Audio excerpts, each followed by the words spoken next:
LuFisto, in brackets, I've written who, complaining about the women's locker room again. Agent Dustin Rhodes and Ruby Soho, who everyone has since come on to defend and say how lovely she is. I can't even read through the actual transcript because it just reads like. Do you remember a couple of weeks ago I used the word effluvia? Yes. And it's just spattering words out, and I just couldn't go make head and tails. But she did tweet afterwards. Saying it's cute how people blame booking for a bad women's division. Talent with too much power. Talent denigrating, each other. Talent trash-talking potential employees so they never get in as soon as they walk in. You didn't see me almost kill myself. No, I actually did.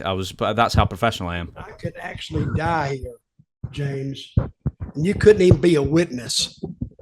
Okay, so go ahead. She's complaining about the agents, complaining about the women, everyone's against her, and then she goes on to blame Britt Baker and her crew for holding back the women's division, had a 1-hour phone call with current AEW talent.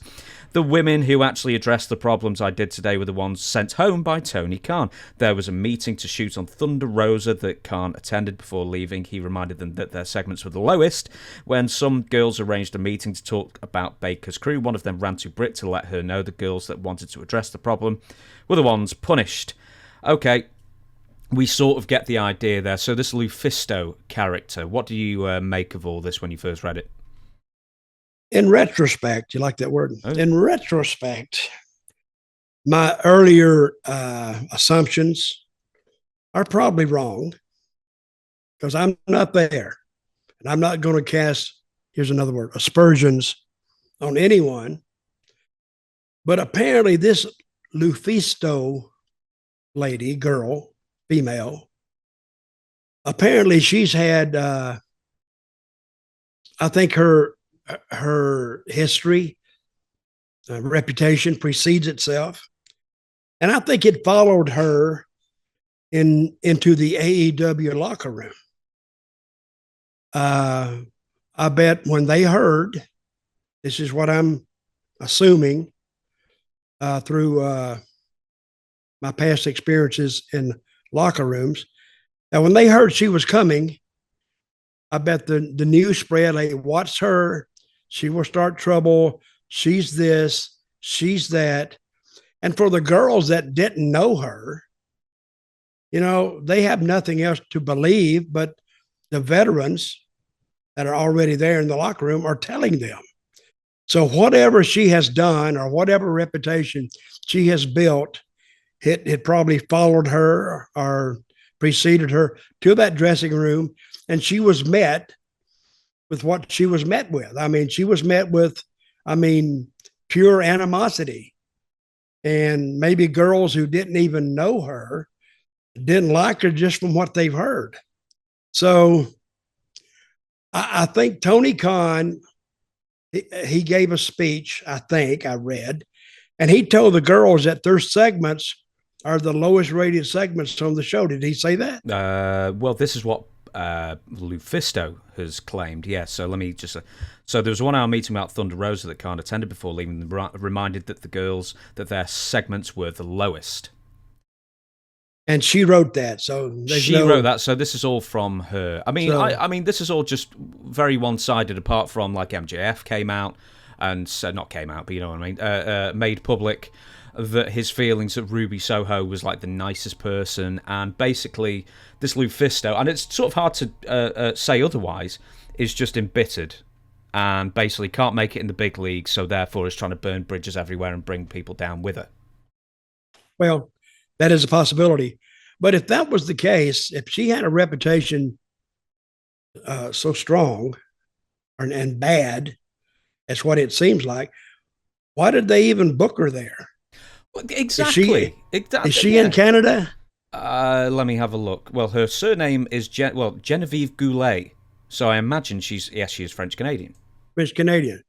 So that kind of brought up the French-Canadians are assholes, right? Apparently, in the first tweet, the one you called effing French-Canadian expletive.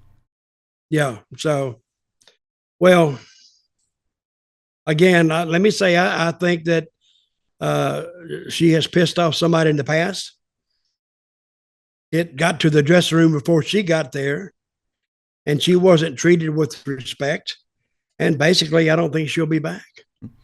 And I hate that, but I've seen it before, maybe not to this extent, but I've seen dressing rooms not be accepting of a person that they don't like. And they don't have to. That's chemistry. Mm-hmm. So when your chemistry, if I was Tony Khan and my chemistry told me, or I was told that the girl wasn't accepted and she is like, she's trouble, I wouldn't book her again. No matter the reason. Well, it could have been a legitimate reason, but I wouldn't book her. Well, yeah, well, I was going to mention this as well, is that Tony Khan hires everybody. So if Tony Khan won't hire LuFisto. Did he hire you? I turned him down. And for the women's division, he hired me for as well. And I said, no, I'm busy. And, I mean, I'm looking at her now. She's 43. She was only brought in for one shot, it seems like. And then where I was going to beforehand that I didn't read the transcripts is that Dustin Rhodes, the agent for her match, was basically saying, you know, you're not brought in here to be a star. You're brought in here to, you know, sell. She was in like some 8-woman tag match, I think. And she took umbrage with her role that she was hired for that day as well. Umbrage. Umbrage. Oh, I like that word. Well, I think she was brought in. I think this is what I heard, because she's Canadian, and I think they wanted her to help kind of run some Canadian towns or help out with it or something. She came there saying she wanted to meet Tony, and she left that night without meeting Tony Khan. So whatever she was there for, it didn't happen. So, and I don't know you, Miss LuFisto, but I hope you find happiness in another field somewhere. So that is what it is.